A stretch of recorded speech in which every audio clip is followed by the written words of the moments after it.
Don't you just hate it when you waded knee deep through the dead, through that arcane, ancient dungeon, and you've killed the big bad boss, and you come out with all of this treasure, and you sell it, and you're just stacked with gold, and you look at the books, and you go, man, nothing's cool in here. I bought all the cool stuff. Well, Paizo's got a book in store for you. It's called Treasure Vault.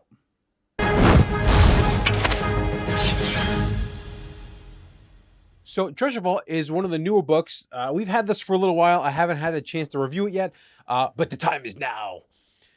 So we're going to be taking a look at Treasure Vault, what it gives you, what I think are good points about this, what I think are bad points about this, what I think could have been better, and just also, is it a good pickup, for player or GM? So obviously here we have the book, but we're also going to be taking a look at the PDF. We have a subscription to Paizo, so we get these books sent to us. We pay for them at whatever the subscription price is. We don't get a discount, so this is not sponsored.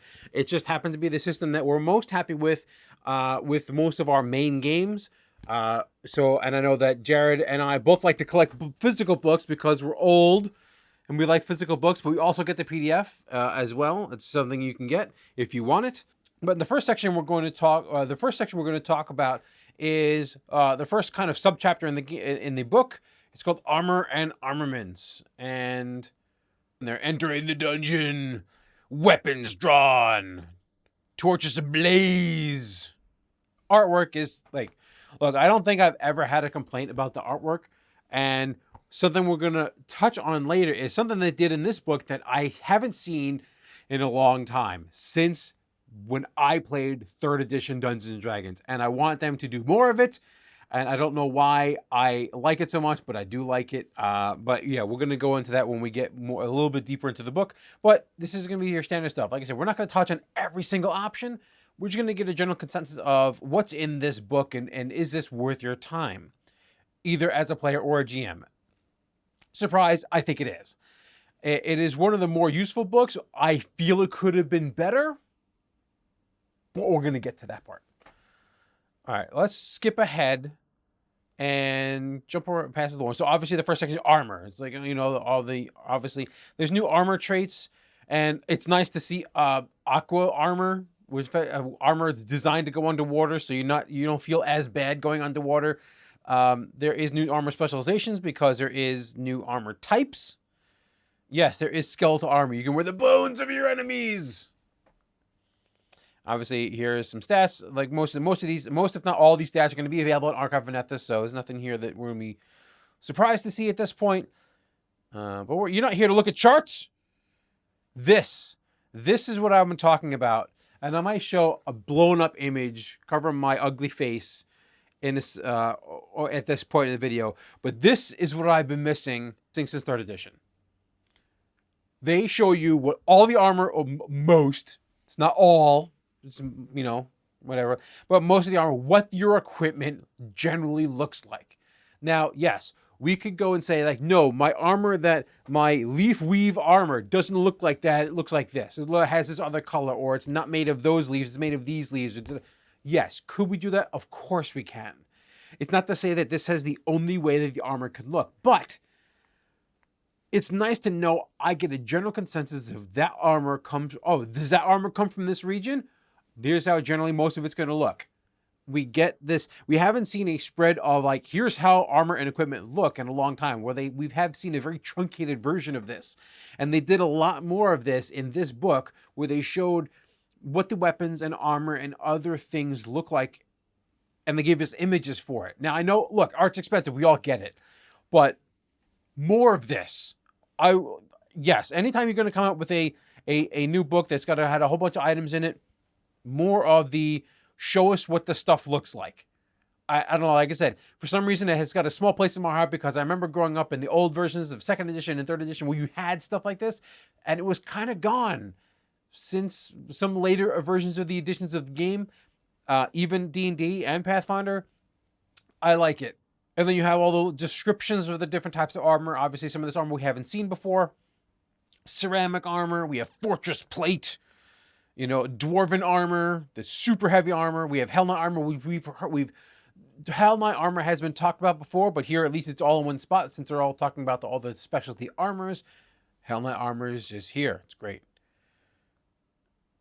And then here is a new subsystem, adjustments. And I believe there's armor adjustments and weapon adjustments. But right now we're talking about armor adjustments. These are little things that you can attach to your armor that give you some benefit. Like in this case, we have armor latches, storage, and oh yeah, so they do have for weapons and armor. I couldn't remember. I read this a couple times already, but then it's been a couple of weeks because stuff got in the way. Yeah, armor latches, storage, which lets you hold more bulk. You can wear up the you can hold up more bulk of tools on your body. Obviously, they're a little expensive, and then there's rules on how you get the stuff on your armor and how you go acquire this stuff. The limitations of can you have multiple attachments on your armor, adjustments, excuse me. I believe you can only have one. Yes, one adjustment on your weapon and one adjustment on your armor. So you can have multiple adjustments. You got to pick the one you really, really want, and you can have that. So armor latches is kind of cool. I think it reduces the time you can remove your armor to a 3-action activity. Effectively, you have a pull tab, and you go zoop, and then your armor just kind of collapses off of you. And then weapon harnesses, and then new property runes. There's going to be new property runes, new weapon runes, just to kind of pad out all the stuff that we don't have yet. Movable reminds me of the old Dwarven Defender prestige class where the dwarf becomes a movable object. Swallow Spike, I equipped this on my sorcerer without a second thought. If your game has creatures that swallow you, you want this. Because I've had so many characters die. We've had multiple character wipes in my personal playing of Pathfinder 2nd Edition that almost every single one of my characters is going to have this. If they don't have athletics, they're going to have this. I want to make you swallowing me the most unpleasant sensation possible. So, yeah. It was just kind of an inside joke for our group. But, yeah, my characters all have Swallow Spike armor because... yeah, no joke. It's wild. It sucks. Obviously, we have specific armors. These are obviously unique types of... well, unique's not the right word. Specific armors that have usually a couple of armor runes and usually some sort of special benefit that is unique to that armor. Black hole armor. They were there's just more. Like just like anything, just so you expect. Hi, what's in the treasure book? More treasure. Like of course, there's more treasure here. And it's just to give you a little bit of and I might cut some of this out.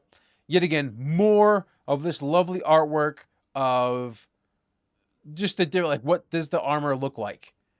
And gives us like I said, this one I'm going to pull up a full screen photo here just because this is a full screen spread here.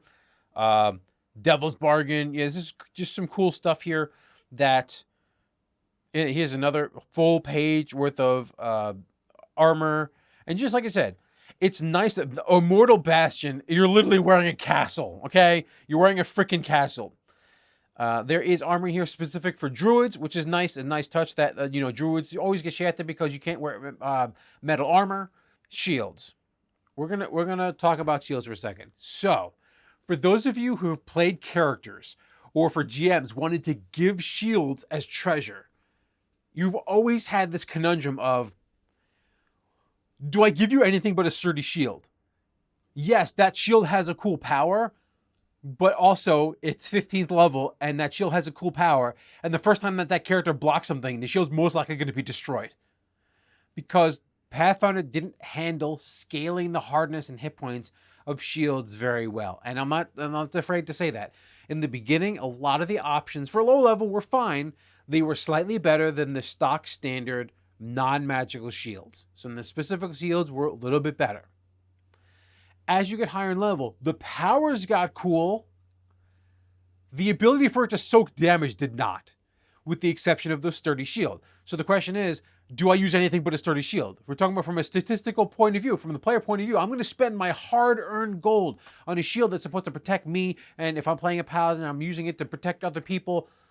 It's designed to do that one thing, and I'm going to invest a significant amount of my treasure as a player, as a character, into this item. And if it's just going to blow up in 1 or 2 shots, I feel it's a waste of gold. I'd rather just bump up my armor and keep myself alive, and then or get that sturdy shield and just have like a bag of holding full of sturdy shields of varying levels. They've, for the most part, fixed the system here. Now, this isn't a problem with every shield in the game, but for the most part, there was a couple of shields I was looking at that were like 18th level shields that cost thousands, tens of thousands of gold, that would survive not even a single hit at that level. And you're like, why would I ever buy the shield? And for the most part, people didn't. We're going to go with the specific ones. There we go. The specific ones really solve this problem. So we're looking here at the sapling shield. But for the most part, they fixed this problem with higher level shields, scaling respectively, considering that they have an extra power. So if you want a sturdy shield, you want the best shield for soaking damage, you're still going to be looking at sturdy shield. They still have a place. But what now you have is like, oh man, that power is really, really cool, and I'm not super punished for it.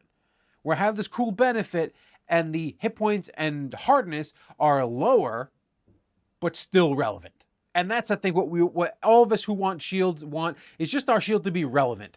And if we want a cool power, we shouldn't be horribly punished for it. There's not as many shields as I would like. I would love more shields. As we look at the turnabout shield, some of these only have, like, that's just the 9th level item, so it's just going to have its hardness and hit points as it is. Obviously, like the warding, I'm not even going to pronounce that word, but the warding shield, it has a couple of different variants, and its hardness and hit points scale with it.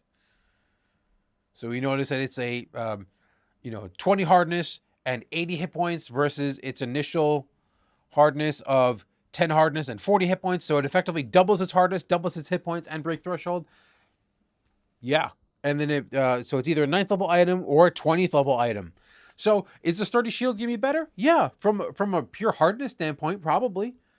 If I'm comparing a sturdy shield at 90th level, which is the highest sturdy shield that we have so far, comparing it to the warding shield at 20th level, the warding shield and the sturdy shield both have 20 hardness. So in the same echelon of hardness. So this is good. And the sturdy shield has 160 hit points, while the warding shield has 80. So we're talking about the sturdy shield has twice as many hit points, and its break threshold is double what the warding shield is. But the warding shield comes with a power that it could do. It could do something else beyond just being a shield. This is the difference. This is what most people who have been using shields have been waiting for. Relevant shields that are not sturdy shields. Give me cool powers, because we've all heard a story of like, oh, the shield of glowing great power, or it breathes fire, or it shoots things out, or it crams in the ground and gives you purchase, so that you can block, something, block more than you normally could, or freeze up your hand to do something.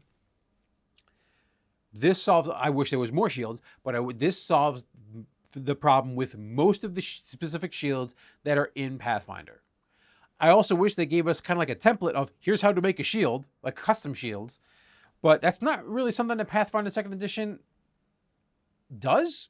And I'm kind of miffed. And yet again, going back to, we're going to talk about the crafting system in this in just a second. I wish they gave us ways of adjusting items. But at the moment, they're giving us more shields. And hopefully this trend for shields will going to continue through other products that they're going to come out with. And they keep following this trend of making shields relevant and making them relative to their power. So the better the power, the worse the shield should be, to a degree. There's more artwork here for the shields. Yet again, I love this. This kind of stuff. It's right up my alley. Combination weapons. So if you're a big Monster Hunter fan, now they have combination weapons where you can kind of have a 2-in-1 thing where just spend action to change its form. It's kind of like a transformer. And then weapon runes, just more weapon runes. You can get coding. You can get authorized. Authorized. This is Judge Dredd. 100% this is Judge Dredd. It's just you pick up the thing and it blows up your arm. I don't know if it does that, but that's what I think of when I read that. Yeah, you can Judge Dredd your weapons so no one else can use them, which is kind of cool. So yeah, some of the stuff that's not. I mean, from a standpoint of you will never want to be stabbed by your own weapon. That's cool. Is it as very likely that this is going to happen so often that you need to spend money on this weapon rune? Probably not. It's cool that's thematic. Yeah, yeah. So stuff like that. So I don't mind them spending time and space in the book to make cool thematic things, because this is stuff that, yet again, not everything needs to be a player option. This is stuff that maybe the DM has a whole idea of why all the weapons in the kingdom, the guards all use authorized weapons. So they all have to imprint a code word or something into their weapon, so no one else, so they won't be stabbed by their own weapons. And the king won't be stabbed by a weapon that's been produced by their kingdom. So really cool things that you can really build upon from a GM's perspective as much as a player's perspective. All right, so this is that basically is the weapons and armor section.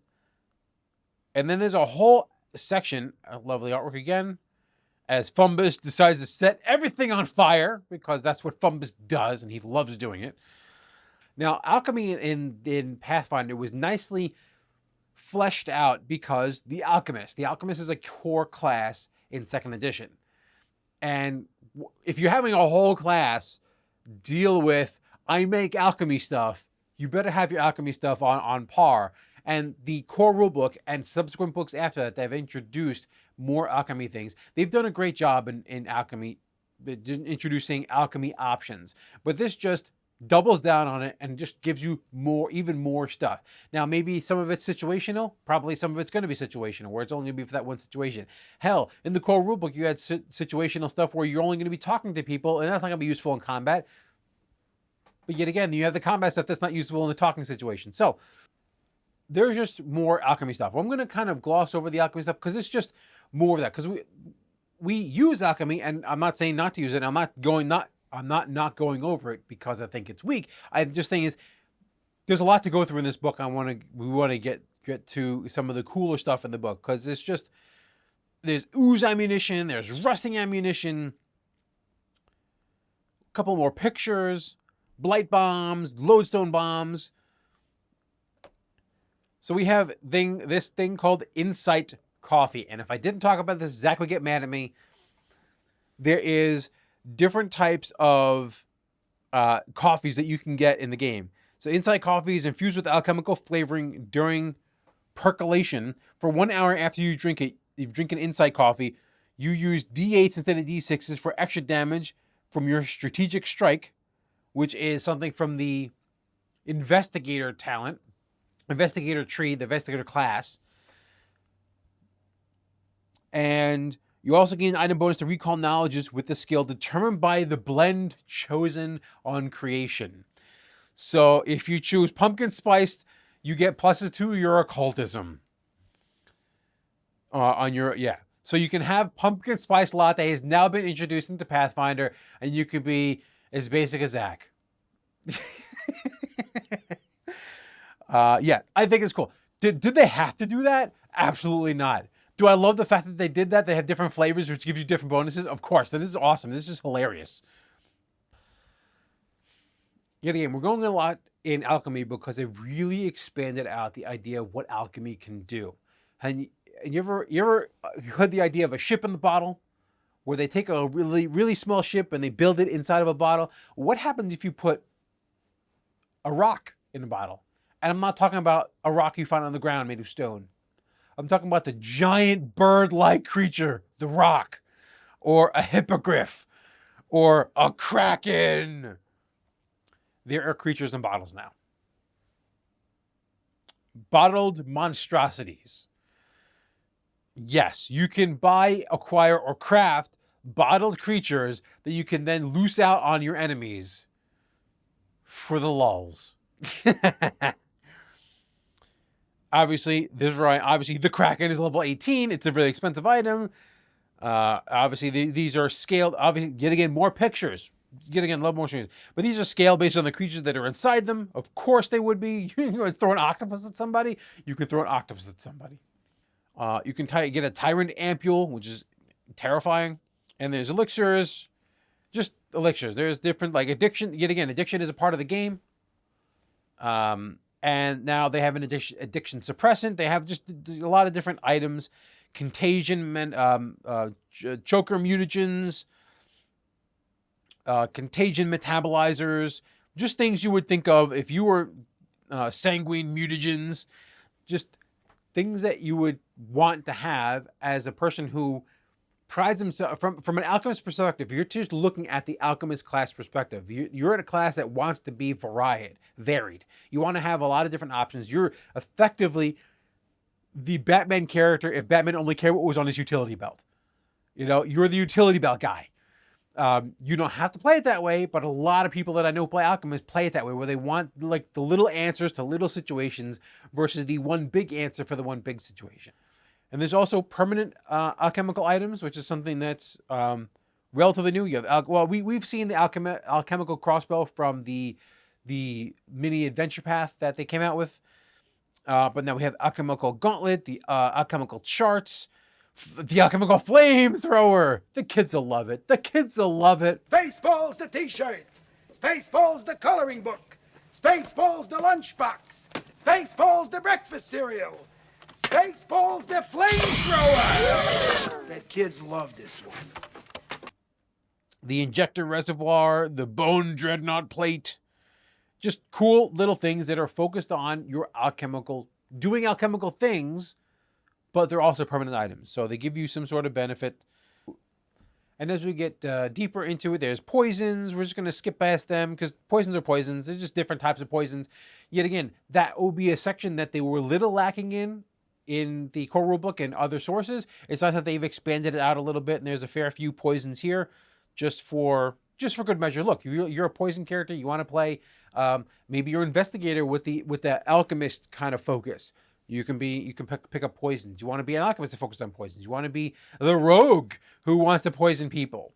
Go for it. There's more than enough options here that really flesh out the available poisons from a variety of levels that it'll tickle your fancy. All right, the next thing we're going to pick up is with momentary magic, which is the consumable magic side of things. Now, there's a new type of item that they came out with, which if you see here, missives. So obviously, we've seen catalysts before. You cast a certain spell, you add the specific catalyst, some extra benefit happens. Fulus, those kind of like spirit papers that give you benefits. They're kind of like talismans, but they're like paper, so you can attach them. Some of them get attached to buildings and give buildings effects. Magical ammunition, it's magical ammunition. It's magically imbued ammunition that you can use and gives some magical effect. Missives is the new type of item here. And also, we have wondrous consumables. This is another type of item that is created here, but talismans, potions, oils, we've seen them before. We're mostly gonna gloss over that for the most part. We're gonna go skip straight to the missives. So all those other things, so ammunition, fulus, spell catalysts, they've all expanded. So this, going back to the alchemist, the alchemical side of things, it's just more. It's just they've expanded out to give you more options. And so if that will go with any type of character or something that you may potentially be able to give to monsters who are maybe magically inclined, you can give these items to your monsters. They could be using them in combat. But missives is a kind of a cool concept. It's effectively magic paper. It's magical stationery that must be crafted and composed before it can be activated. All the missives have the missive and consumable traits. Missives are constructed on various types of parchment or paper. Effectively making them portable. So the captivating score, this is kind of cool. Harry Potter, if you know anything about Harry Potter, you'll kind of know what this kind of means. This is specifically a song or some sort of captivating score, but effectively it's long enough for a short song. So if someone opens it up, it starts singing pitch perfect to the person, the one song, and then it goes away. You can have it do a positive or negative gestures. Lasts for 1 hour, and it really can affect the mood and invoke an emotion, a positive or negative emotion, to the audience that is listening to it, which is kind of cool. And just like if you were wondering, hey, we have exploding runes, can you have an explosive missive? Of course you can.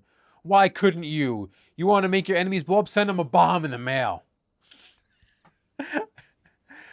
And the cool thing about that I like here, if we kind of zoom in here, here we go. Let's see, when composed, then activated, the missive explodes. The tenor of what you write or the theme of your illustration, determine the damage type and add the corresponding trait to the missive. Acid for an caustic inscription, cold for an aloof one, electricity for an energetic one, fire for an angry one, Urgh. Or sonic for an overly emphatic one. I think the fact that the tone of the message you're sending, not only are you making them explode, but you're making them hear making them hear what you have to say before they explode, or making them see the image before they explode. And the tone of your message changing the damage type, that's awesome. That's a little tiny detail that they didn't have to put in. They could just say, yeah, it just explodes in damage. You could choose a damage type, one of these types. They could have done that, but they went to the extra mile, effectively making it to where how venomous is your tongue determines the damage. Yeah, awesome. When I saw that, it was amazing. Glimmering Missive. It literally effectively explodes out into like all the little symbols and shapes of whatever you were saying in your message. It has ulterior benefit of it coats people with effectively glitter, and they can't go invisible. So yes, you can send glitter bombs to people and just ruin their day. Sadly, just unlike real glitter, it's not permanent. It only lasts for an hour. But yeah, you can glitter bomb people in Pathfinder now. We have things like red-handed missive. Is a trap used by those who suspect someone who has been going through the correspondence. If activated, the missive dissolves into a red dye that coats anything it touches.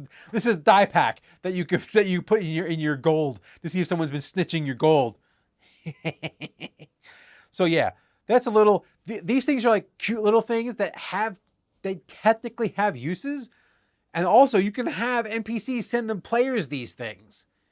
So these, yet again, it's another item that just goes both ways. It could be from the DM side, if you're running a very high magic game, and obviously Pathfinder is already relatively a high magic game, but they could be kind of like talking and have like a high level patron that is sending him out to do missions, or maybe that's the bad guy and they don't know it yet, and they send missives to kind of keep an eye on them and keep track of them and send them information, and then they can send messages back and send things back and forth to that person who's constantly always giving them work.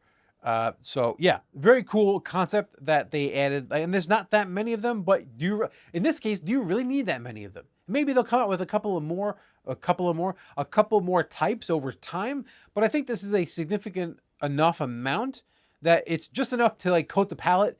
But yet again, this isn't something that can be used a lot. So the fact that there's just enough to kind of like get the breadth of different types of weird things you can do with them is good. And I think that they spent just enough time on these to make them right.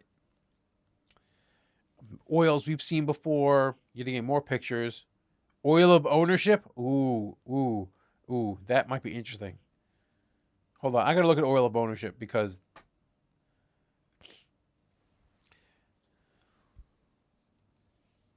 red-handed oil, as some call it, once applied, this clear oil remains active for 24 hours.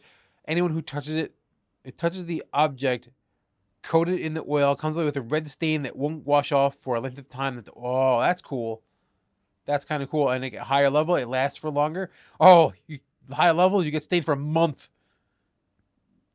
Yeah, that's cool. Just stuff like that. Yet again, if your players are stealing a lot of the time, you're going to notice that some of the merchants are going to raise their prices and start coating their items into things that, things like this, so they kind of catch them red-handed. So, yeah, going back to the idea that items are as useful for the GM as they are for the players. Now, some things obviously are clearly for the players, but also that could mean your enemy alchemist is going to use that stuff too. But some things are clearly more geared towards either the players are having problems with someone stealing their items, or the players are a little too cavalier in their 5-finger discounts. Iconic wizard given a tattoo to somebody else. So they reiterate the tattoo feat here and the different feats that you can get. So you can magically tattoo tattoos onto people. And different types of tattoos, obviously they have different costs.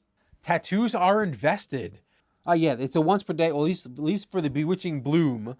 It is a once per day effect. Depending on the type of tattoo you have, the effect changes. You can get a command once a day. You can get the Lotus, gives you +2 status bonus to will saves. And you have to activate them. So you have to envision. Envision is constantly like mentally activating the item. So it's not a really an action that you can be attacked for, well, with some exception. But envision is literally a purely mental action. You spend 2 actions once per day, and you get effect of this willing ally you can see within 20. Choose a willing ally within you within 30 feet. And they are filled with the emotion themed of the emotion themed to the flower, and gain the benefit listed based on the type of tattoo you have.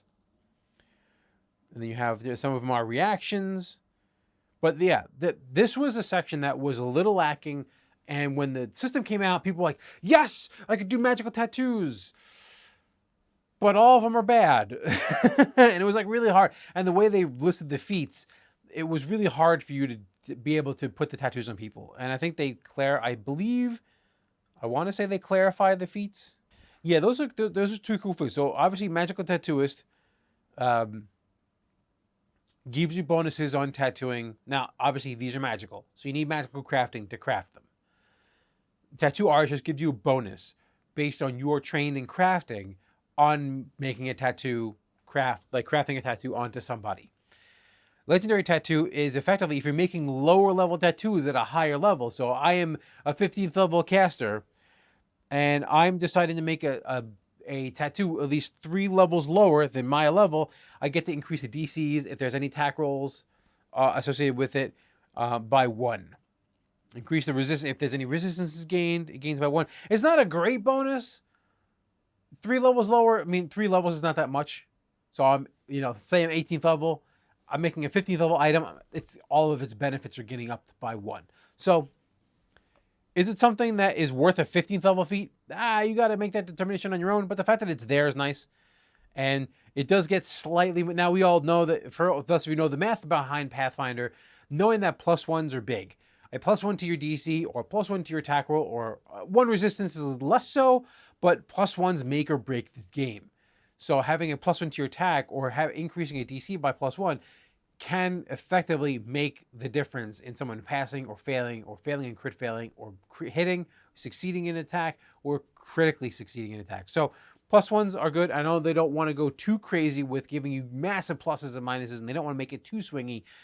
So I can understand their hesitancy about making it more than that. So we'll give them benefit of the doubt on that. But yeah, more tattoos. There's like 3 or 4 pages of tattoos. I don't want to call a liar. 2, 3, 4 pages of tattoos. This really widens out. And yet again, because they had a lot like this tattoo right here, Worm of the Wing. There is not only 1, 2, 3, 4, 5 different versions of that tattoo at every level. There's a multitude of levels onto it too. There is 3 levels. There's a 9th level, a 13th level, and a 17th level version of this tattoo. So it gives you a wide variety of damage types, damage resistance. Let's see. Oh, you literally just turn into a dragon. Oh, so the lower level one gives you claws of a dragon. Oh, you must be a spellcaster activist because you got to spend a focus point. So effectively, it gives you a focus spell that you can get dragon claws. And then the medium level one, the 13th level one, lets you turn into a dragon based on the tattoo. And then the higher one basically lets you go into the heightened form of dragon, because the dragon form has a heightened effect at 8th level. Yes. So yeah, tattoo dragon on your monk. Your monk can then all of a sudden hulk out into a dragon. Yes. More of that. Or you can do it to your sorcerer. You can do it. You can have someone tattoo you as the sorcerer or the wizard. Yeah.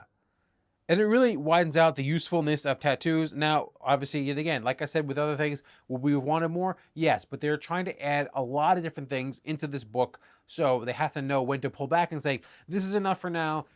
Maybe we'll make more into the next book. So even from that perspective, there's just a multitude of options for players, for GMs.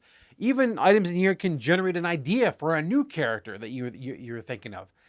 So this is a really awesome book just for that purpose. And then there's the thing where I think that they could have used a little more work. It could have been in the oven for a little bit longer, and it's the next section. After all the items, we're going to go ahead. The next section is Secrets of Crafting.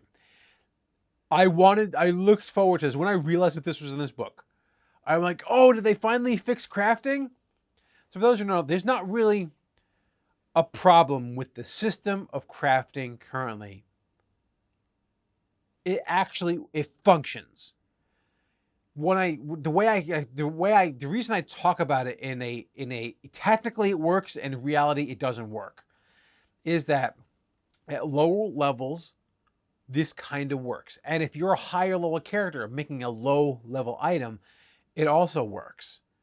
The problem is the closer you get to making an item of your level, the game just encourages you to buy the item from a shop. And I'm not going to say that everyone does this, but a lot of different games that I play in or I even run, I as a GM have a lot going on. I'm making up NPCs. I am figuring out monster abilities. Whether I'm crafting my own homebrewed system to a homebrewed like dungeon or campaign, or I'm reading and prepping a module and making adjustments and trying to integrate backstories of my players. I'm doing all of this stuff, and a lot of this requires a lot of brain power.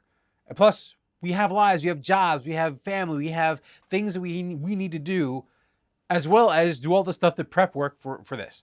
So when a player goes, I want to craft something, great, go ahead and craft it. But when the system punishes that player because that item, okay, well, I'm a 12th level person and I want to make a 12th level item, because part of the crafting is if I'm making it myself, I should get a discount because part of the service is you made it. I'm going to the shopkeep. The shopkeep bought it or made it themselves, and then they're selling it me, and I'm paying the premium for buying it from them so they can make money, and they also crafted the item. Whether they crafted it or they bought it from a supplier, whatever, it doesn't really matter. The idea is that someone has to pay that cost. So if I'm crafting it myself and spending my hard-earned time, my adventurers spending their hard-earned time crafting an item, they should get some benefit out of it. And there is a benefit. But effectively how the crafting works, real super simple, boiled down is you pay 50% of the item. So a 100 gold piece item, you pay 50 gold. Then you spend 4 days making the item. And at that point, you make a skill check. Did you pass? Did you fail? Great, we figured that out. Let's say you passed. Now you got to pay the other 50%. So you've effectively paid the full price of that item. But, and here's the caveat, I had a chance to fail, which means I just lose my 4 days and I have to start all over again. I had a chance to crit fail, which means I lose 10% of what I invested in the item. Where's my benefit? My benefit comes if I successfully crafted the item, I can choose to take more time, and you use the earn income chart in the book, and every day you spend, you effectively earn income based on your craft, your crafting skill, and your proficiency, and you earn that much income towards the item every day. I math this out, and a lot of times, especially when you're getting to higher levels, a 12th level character is going to take 90 days to get a full, and you can get a 50% discount. Obviously, you can get a discount on the remaining 50% of that item. If I'm crafting something because the big bad's coming, I don't think the big bad's going to wait 90 days, 3 months to enact their plan. Now, some things in some adventures say it waits for the player. But at some point, we need to put fire under the player's feet and say, hey, you need to deal with this thing. You know, that's what makes the villains villains. They don't wait around for people. They do bad stuff when we're not around. That's why we need to be around. But some of it's just so oppressively long that I'm like, why would I not just buy the item and save all of my 90 days and then spend 90 days doing something else? Or maybe I spend 90 days earning income and now I have that gold to buy more stuff. Maybe I don't have 90 days. Maybe I have a month. So it's the benefit where you can just cash out anytime you want. So you had intentions of spending that full 90 days of crafting an item, but something came up and the adventure now is starting to become active and you have to now deal with that.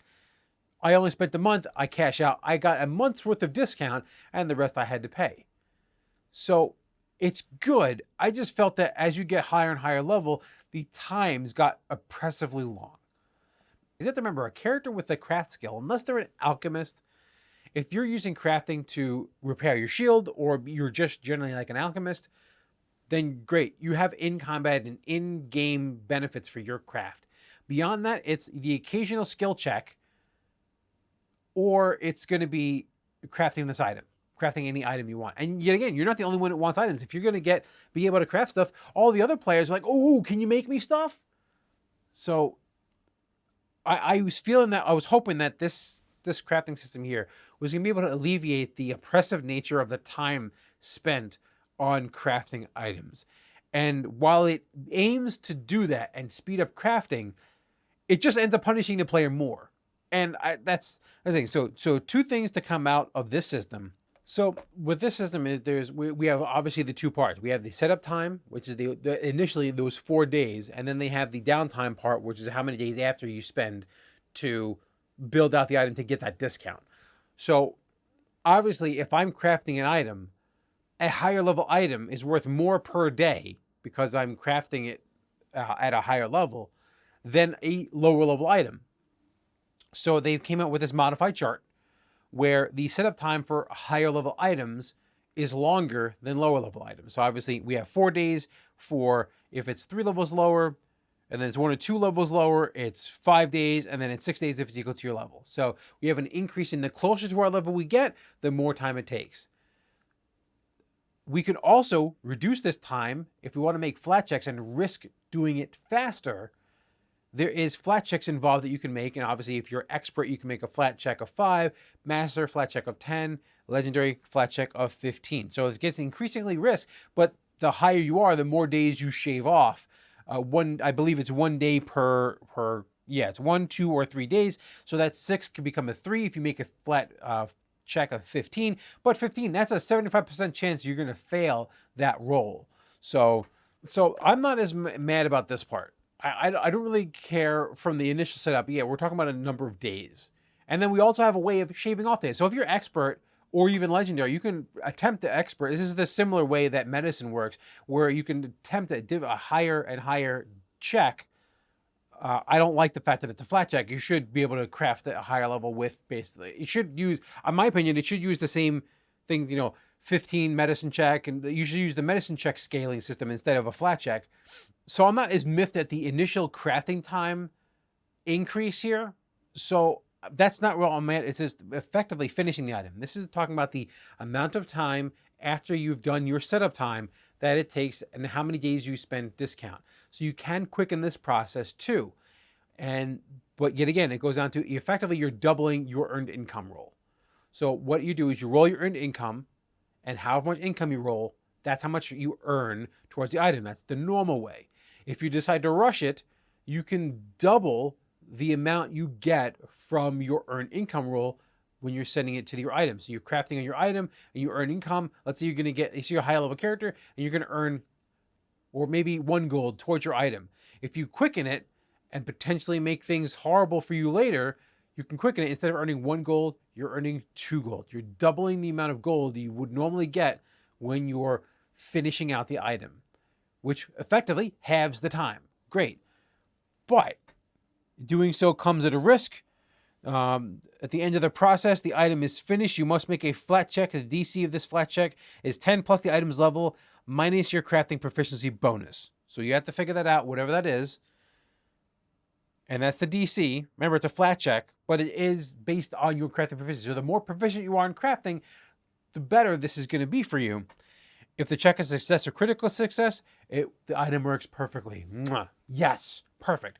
If you fail, your item technically is completed, but it gains a quirk.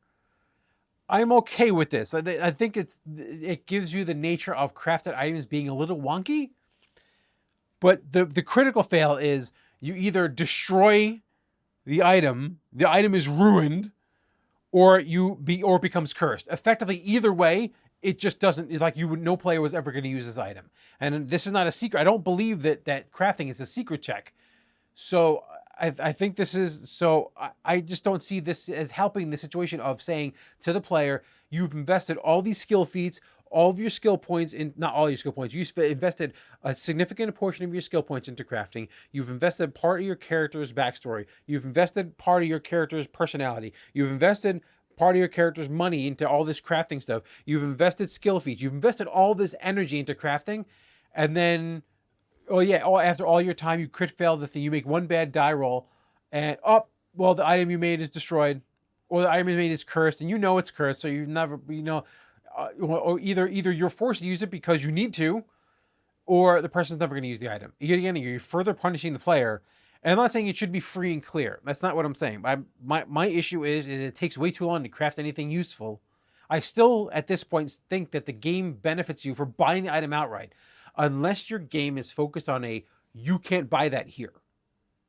And going into the idea of the GM is not going to build out a store. Some GMs do. And more power to you if you have the time and the effort and the energy to build out, this store only has this stuff. And this store only has this stuff here. And this store only has these 5 items. If you want to build out a store, build it out. If you want to build out a store, build out a store. But a lot of us are on a tight time commitment when it comes to prepping our games, playing our games, scheduling our games, dealing with real life, dealing with our job, dealing with all the other stuff we have to deal with. I'm not going to build out a store.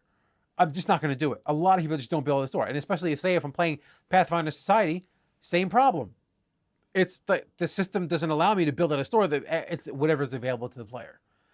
So I just think that this system is a step in the right direction.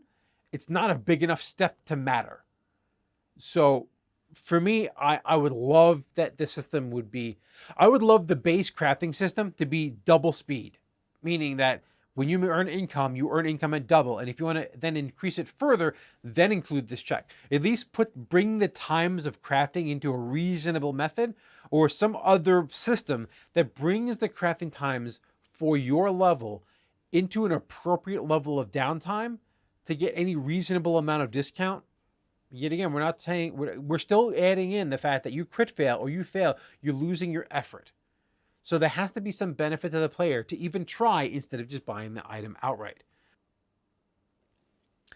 And then the one other thing is they have is archetype artifacts. If you're having an archetype that's built on having an item that the item itself is the archetype. Some of you know Critical Role, they have those vestiges. You can kind of do something similar in this, where the item is something of importance. And they give you 2 examples. And I wish, yet again, it goes back to, I wish they gave us a system on how to make it. Like, give us the 2 examples. Great. Give us a kind of how-to guide on how to make our own, expand it out. And look, yes, I understand that I could probably figure it out. Jared probably could figure it out. But for new GMs who are like, oh, that's such a cool idea, but I don't know how to implement it. I would like them to have a system here that goes, here's how to build this from scratch, from the ground up. But I digress. So you have the Urzine Avenger's Hood, and then you have a whole bunch of different feats that best effectively, the feats let you tap into a further power that is unlocked in the item, in the cloak. And then you have the Gelded Shard, same thing. It's a feat that you take, and you also get this item. And as you get higher level, you take more and more of these feats. You're unlocking more of these powers. You also start to take on some of the effects of the item, and you maybe the item starts effectively changing you because you and the item may be becoming one entity. So really cool system here. I really do like that system. So my final thoughts. Is this book, is the Treasure Vault worth picking up? In my opinion, yes. Either you're a GM or a player, it's just more options. From a player side, there's plenty of options in here to wet your whistle on whether it's some weird, silly thing that you like. You want your pumpkin spice latte alchemy, you got it in here. You want to send exploding bombs to your friends, it's in here. But also more things like, oh wait, my wizard keeps getting swallowed by the giant monsters. I'm gonna put a rune on my adventurer's clothes and make sure the next time I get eaten, I explode into some spikes and make sure it never wants to eat me again. So there's utility stuff, there's useful stuff, there's more funny stuff, there's situational stuff in here. It is very useful. It is also useful for GMs to either equip out your bad guys with this stuff. Like I said, maybe the players are following a patron of sorts and they have some maybe rich noble that they're getting quests from, or some sort of wizened wizard or a cleric from a temple, and they're getting quests from them, and they want contact with them, and you want to fit out what those people would have. Or maybe you want to have a whole idea of a campaign based on items or a specific type of item. This book would really be handy. One part that I didn't really like that I would want to be better is the adjustment on crafting rules to make crafting faster. I think it still irreparably punishes the player for wanting to get stuff faster. And crafting already kind of punished the player for the most part. But there's also those kind of artifact archetypes in here. There is a bunch of stuff for GMs in here. So yeah, I think that this is a solid pickup for anybody. And yeah, that's my opinion. But this has been Steve from Nothing Venture, Nothing Gain. May all your die rolls be crits, and may you always roll max damage. See you later.